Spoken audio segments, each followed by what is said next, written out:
రైతుల జీవితాలతో చెలగాటాలాడుతున్నటువంటి కేంద్ర రాష్ట్ర ప్రభుత్వాలు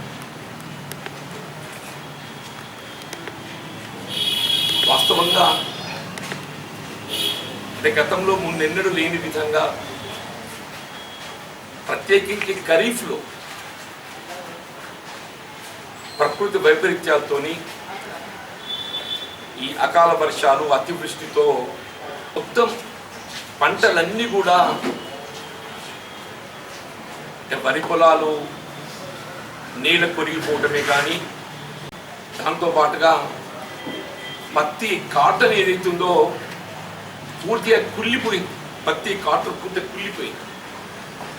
ఇలా రాష్ట్రంలో ఏదైతుందో ప్రధాన పంటలు ఒకటి వరి ధాన్యం అయితే, రెండవది దాని తదుపరి మొక్కజొన్న, మనకు సోయా, ఇతర పంటలు రావడం జరుగుతుంది. వరి ధాన్యానికి సంబంధించి ఈ ముందస్తుగా నాటి వేసినటువంటి పొలాలు ఏదైతున్నదో అవన్నీ నేల కొరిగిపోయింది. ముందస్తు వేసినటువంటి కొంత తదుపరి వేసినటువంటి ఏదైతున్నదో దోమ కాటుకు గురైపోయి చీడపురుగు ఆశించి, అంటే ఇటు ఇది పోయింది అటు అది పోయింది. ఇలా రాష్ట్ర ప్రభుత్వం ఏదైతుందో ఇటువంటి పరిస్థితులలో, ఈ విపత్కర పరిస్థితులలో ప్రత్యేకంగా ఇటు రెవెన్యూ యంత్రాంగమే కానీ అటు వ్యవసాయ శాఖను అప్రమత్తం చేసి ఈ నష్ట పరిహారాన్ని అంచనా వేసి కేంద్రానికి నివేదిక సమర్పిస్తూ ఆ రైతును ఆదుకోవడానికి ప్రయత్నం చేయడం రాష్ట్ర ప్రభుత్వ బాధ్యత. ఇక్కడ ఆశ్చర్యకరమైన విషయం ఏంటంటే ఇంతవరకు ఫీల్డ్ టు ఫీల్డ్ సర్వే చేపట్టడం జరగటం లేదు. కేవలం బ్రాడ్గా అంచనాను రూపొందించి, కొన్ని ఉదాహరణ జగిత్యాల జిల్లా ఉంటే సరే వాస్తవంగా 50,000 నుండి 1,00,000 ఎకరాల వరకు పంట నష్టపోతే ఒక 10,000 పోయి ఉంటుంది అని చెప్పిన 10,000 రాసిస్తుంది. ఈ పంట నేల కొరిగిపోవడంతో కనీసం ఏ కొద్ది మాత్రం 10%, 20% వచ్చే పంటను రైతు కనీసం దానిని చేజెక్కించుకోవాలని చెప్పని ఈ చైన్ హార్వెస్టర్ పెట్టి కోపించి తీసుకుంటారు. ఇప్పుడు ఇంతవరకు ఫీల్డ్ టు ఫీల్డ్ సర్వే లేకపోవడంతో రేపు మీరు after weeks or after 2 weeks after month ఇప్పుడు ఏంటంటే రాష్ట్ర ప్రభుత్వం కేంద్ర ప్రభుత్వానికి వెళ్ళి మాకు సూచన వస్తేనే మీరు సర్వే చేపిస్తామనేటువంటి ఆబ్జెక్ట్. మీరు by the time you get indication from the central గవర్నమెంటే ఫీల్డ్ మీద ఇంకేం కనబడదు. అసలు ఎవడి పొలం ఉన్నది, ఎవడి పొలం అడ్డం పడ్డది, ఇప్పుడు ఎవడి పొలం అడ్డం పడ్డది అనేది ఆధారం కావాలి కదా. నీ ఫీల్డ్ మీద ఏముండదు. వీళ్ళు నేల కొరిగిన పంట మొత్తం కూడా నిన్న మిత్రులు సారంగపూర్ మండలంలో పర్యటిస్తుంటే గమనించింది. పాప ఏడ్చుకుంటే కన్న నీరు పెట్టుకుని ఏదైతుందో చైన్ హార్వెస్టర్ పెట్టుకుని కోపించుకుంటున్నాయని చెప్పి అంటున్నాయి. ఎంత వస్తే అంత అని చెప్పి ఫీల్డ్ టు ఫీల్డ్ సర్వేకు రాష్ట్ర ప్రభుత్వం దగ్గర ఆదేశాలు లేవు. Unless you get field to field survey మీ రైతును ఏ విధంగా మీరు ఆదుకోబోతున్నారు? There must be some evidence. మళ్ళీ అదొక ఆంక్ష కిందికి వస్తుంది కదా. కాబట్టి మీరు రాష్ట్ర ప్రభుత్వాన్ని ఏది ఇస్తుందో ఇంత నిర్లప్తత పనికిరాదు.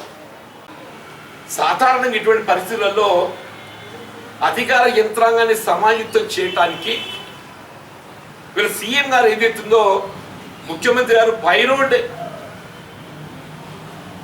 పర్యవేక్షించేటువంటి అవకాశం లేకున్నా కానీ ఏరియల్ సర్వే చేయడం అనేది సాధారణం. నేను for last 40 years I'm observing.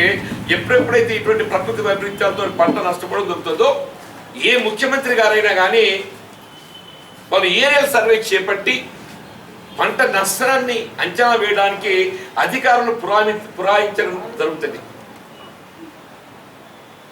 అప్పుడు మీరు కేంద్రానికి వెళ్ళి ఏదైతుందో మీరు హోమ్ మినిస్టర్నా ప్రధానమంత్రి గారినా మీరు పిలిచే అవకాశం ఉంటుంది. అసలు సీఎం గారు ఇంట్లోకి వెళ్ళి కాలే బయట పెట్టకపోయి. ఇలా హైదరాబాద్ నగరం మొత్తం జలమయమైపోయింది. మొత్తం తెలంగాణ రాష్ట్రం అంతా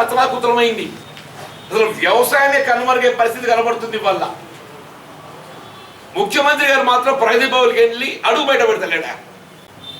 వీళ్ళ ఫీల్డ్ టు ఫీల్డ్ సర్వేకి సంబంధించి నేను జిల్లా కలెక్టర్ గారితో మాట్లాడినా, వ్యవసాయ శాఖ అధికారులతో మాట్లాడినా, బట్ వాళ్ళు ఓన్లీ ఇదే నేను చెప్తే కదనే కొంచెం బ్రాడ్ ఫిగర్ ఇస్తున్నాను తప్ప వాస్తవంగా ఏ రైతు నష్టపోయిండు అనేది ప్రధానం మనకి ఇక్కడ. అది మనకు ఆధారం లేకుండా మనం ఏం మాట్లాడలేము.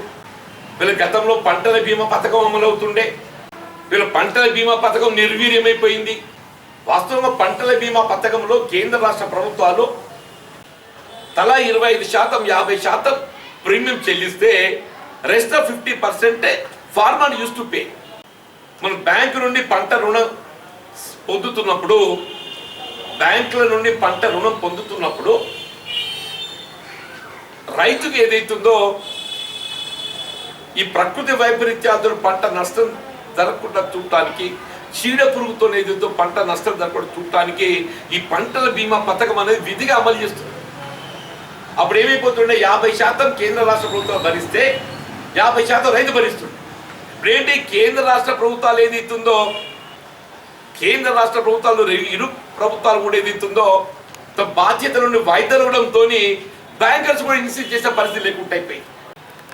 అంటే వాళ్ళు ఏ రైతు కూడా పంటల బీమా పథకంతో జరిగిన నష్టాన్ని పరిహారంగా పొందే అవకాశం లేదు. కేవలం వీళ్ళ కేంద్ర రాష్ట్ర ప్రభుత్వాలు, రాష్ట్ర ప్రభుత్వం ఈ నష్టాన్ని సమగ్రంగా అంచనా రూపొందించి కేంద్రానికి నివేదించి కేంద్ర ప్రభుత్వ సహాయం పొందడానికి ప్రయత్నం చేయడంతో పాటుగా రాష్ట్ర ప్రభుత్వం ఏదైతుందో బాధ్యత ప్రధానం రాష్ట్ర ప్రభుత్వాన్ని. వీళ్ళ కళ్ళ ముందు ఉండేది రాష్ట్ర ప్రభుత్వం. రైతులను ఆదుకునే బాధ్యత ప్రధానంగా రాష్ట్ర ప్రభుత్వంపై ఉంటే కేంద్రంపై. ఇరు ప్రభుత్వాలు ఏదైతుందో బాధ్యతలకు వెళ్ళి వైద్యులకి రైతులు ఏదైతుందో అసలు ఏం జరుగుతుంది, ఏం సహాయం వస్తుంది కూడా ఊహించే పరిస్థితి లేకుండా అయిపోయింది. ఇవాళ వచ్చే కొద్దిపాటి పంట తడిసి రంగు మారుతుంది. ఇటువంటి పరిస్థితులలో తడిసి రంగు మారిన ధాన్యాన్ని కొనుగోలు చేయడం ఆనవాయితీ. ఎందుకంటే ఇది బాయిల్డ్ రైస్ కాబట్టి ఏదైతున్నదో మీకు లోపలి గింజ నాణ్యత పోదు ఆ వచ్చే కొద్దిపాటి పంట అయినా కానీ. కాబట్టి ఈ రంగు మారిన ధాన్యాన్ని కొనుగోలు చేయడానికి మీరు తక్షణమే ఆదేశాలు జారీ చేయాలి. అదర్వైజ్ మీరు ఎన్ని ధాన్యం సేకరణ కేంద్రాలు ఆరంభించినా కానీ ఆ మాయిశ్చర్ పర్సంటేజ్, నాణ్యత ప్రమాణాలతోని మన గత రబీ అనుభవం మన కళ్ళ ముందు ఉన్నది. అలాంటి కేవలం మెడవీరుపు రోగంతో ఏదైతుందో తప్ప తాలు అని చెప్పని రైతు ఏ విధంగా ఇబ్బందులు పడ్డాడు. ఇవాళైతే మన పరిస్థితి ఊహించలేమని చెప్పంటున్నా. అసలు ఎట్లుంటుంది ఏంటని unless government takes a decision రంగు మారిన ధాన్యాన్ని కొనుగోలు చేయటానికి అనుమతించడం అనేది ఇవాళ ప్రధాన బాధ్యత అని చెప్పంటున్నా. అది అనుమతించగలిగినప్పుడు మాత్రమే రైతుకు ఆ కొద్దిపాటి పంటకు ఏదైతుందో మరి మద్దతు ధర పొందేటువంటి అవకాశం ఉంటుందని చెప్పండి. అట్లాగే ఇలా మేజ్ మనం గమనిస్తున్న మొత్తం మొలకెత్తింది. చేను మీద ఉన్నది మొలకెత్తింది, కంకి ఇరిసింది మొలకెత్తింది, చేను మీద ఉన్నది మొలకెత్తింది. ఇలా 1850 రూపాయలు ఉన్నటువంటి ఒక మొక్కజొన్న కనీస మద్దతు ధర వీళ్ళు 1000 రూపాయలు మించడం లేదు. ఇది ఆశ్చర్యం అని చెప్పి అంటున్నాను. వీళ్ళు అసలు మీరు మార్క్ఫెడ్ కొనుగోలు చేస్తుందా, నాఫెడ్ ద్వారా సేకరింప చేయడానికి కేంద్ర ప్రభుత్వం ముందుకు వస్తుందా, అసలు ఏం జరగబోతుంది? వీళ్ళ ప్రధానమంత్రి గారి ప్రకటన చూస్తే వీళ్ళ కనీస మద్దతు ధర కల్పించడానికి మేము కట్టుబడి ఉన్నామని చెప్తుండే సంతోషం. అది ఏ విధంగా కల్పించబోతున్నారు మీరు?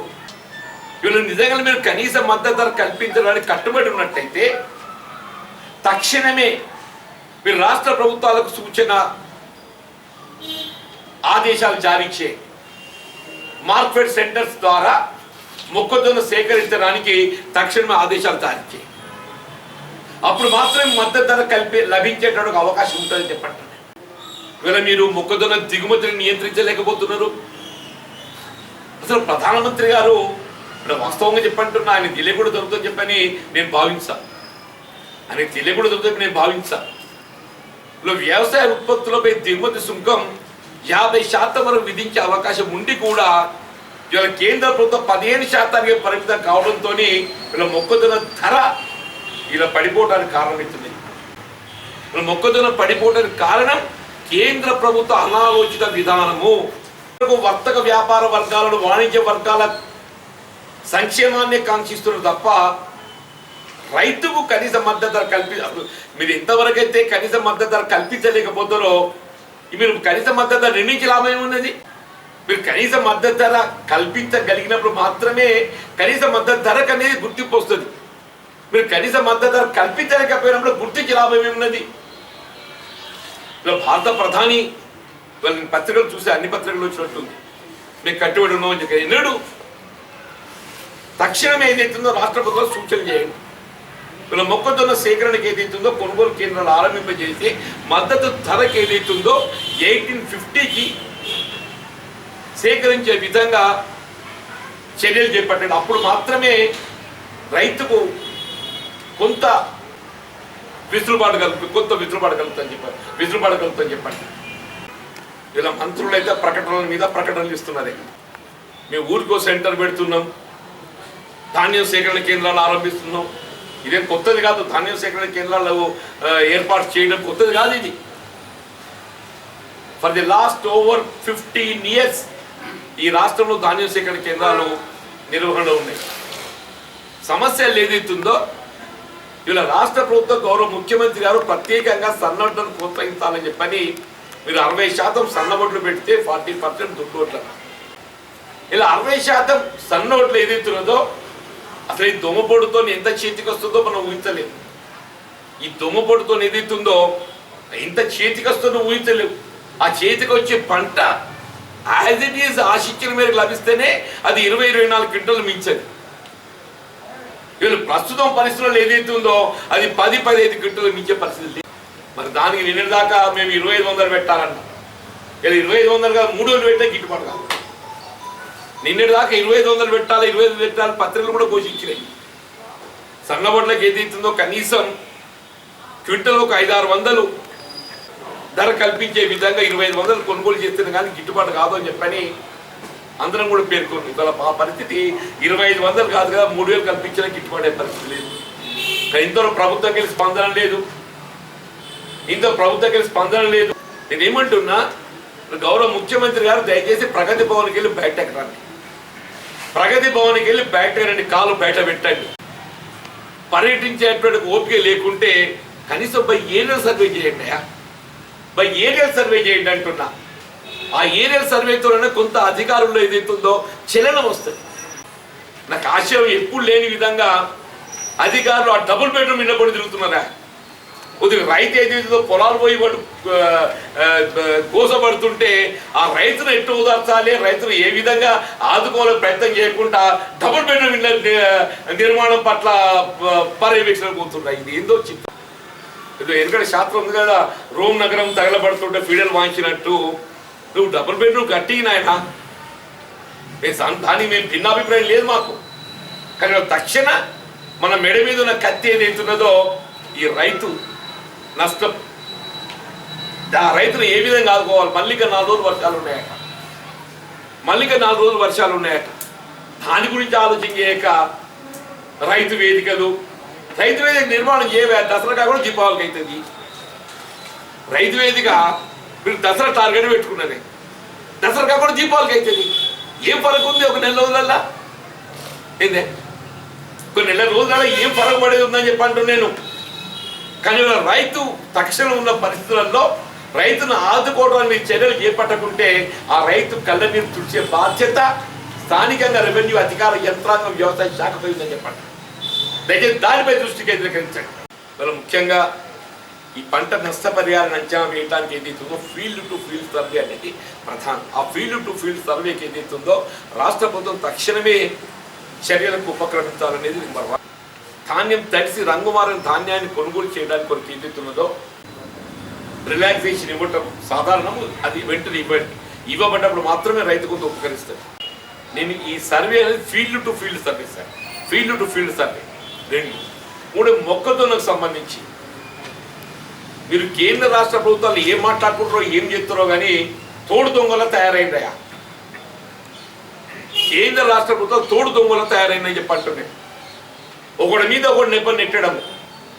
బాధ్యత కేంద్రాన్ని అంటే బాధ్యత రాష్ట్రాన్ని, బాధ్యత కేంద్రాన్ని అంటే బాధ్యత రాష్ట్రాన్ని. మీరు బాధ్యత ఎవరిదైనా కానీ ఏదైతున్నదో డెఫినెట్లీ కేంద్ర రాష్ట్ర ప్రభుత్వాల బాధ్యత. ఇవాళ మొక్కజొన్న కొనుగోలుకు తక్షణం ఏదైతుందో మీరు మార్కెట్ ద్వారా సేకరింప చేయడానికి చర్యలకు ఉపక్రమించాలి. పత్తి, ఇవాళ నెక్స్ట్ వరి పత్తి. నేను నిన్న పత్రికలు చూసినాయి, వచ్చే చీఫ్ సెక్రటరీ గారు అనుకుంటా, ఆ పత్తి చేనులోకి మొత్తం నీటిని కాలువల ద్వారా నీటిని తీసి పత్తి ఇట్లా వంగిపోయిన పత్తిని లేపి దాన్ని కుదురు చేయాలన్నట్టు. ఇట్లా నిలబెట్టి మనం చెట్టు పెడితే వంగిపోకుండా పెడతాం, మట్టి వస్తాలన్నట్టు. చదివే 9,000 అంటుంది ఆయన శాస్త్రం చెప్తుంటే. ఒక ఎకరానికి ఎన్ని పత్తి మొక్కలు ఉంటాయి? Can it be physically possible? పత్తి నిలబెట్టి అది పడిపోకుండా ఏదైతుందో కుదురు రూపాలంట మట్టితో, అది మళ్ళీ పూత పూసే అవకాశం ఉంటుంది. ఇది నేను అడుగుతున్న ఒక వ్యవసాయ అధికారిని, చీఫ్ సెక్రటరీ గారు ఏ ఆలోచనతో చెప్తున్నావు నువ్వు? ఇలా కుళ్ళిపోయిన పత్తి ఏదైతున్నదో చెట్టు, అది మళ్ళీ పూతకొచ్చే అవకాశం ఉన్నదే. ఇలా 3 క్వింటల్ 4 క్వింటల్ ఎక్కువ వచ్చే అవకాశం లేదు. ప్రతి రైతు 3-4 క్వింటల్ కంటే ఎక్కువ వచ్చే అవకాశం లేదు. ఎక్కడ 10-15 క్వింటల్, ఎక్కడ 3-4 క్వింటల్. మరి నష్ట పరిహారం అనేది ప్రధానమని చెప్పంటారు. నేనేదో నిన్న ఎకరానికి 20,000 అన్నా కానీ మరి 20,000 అది సాగు వ్యయం కిందికే మరి పరిగణిస్తున్నా. 20 కంటే ఎక్కువ తక్కువ కాదు సాగు వ్యయం కూడా. మరి ఆ ఇన్పుట్ సబ్సిడీ కేంద్ర రాష్ట్ర ప్రభుత్వం కల్పనకు తక్షణమే చర్యలు చేపట్టాలని చెప్పని నేను డిమాండ్ చేస్తున్న కాంగ్రెస్ పార్టీ పక్షాన మిత్రులు జిల్లా కాంగ్రెస్ అధ్యక్షులు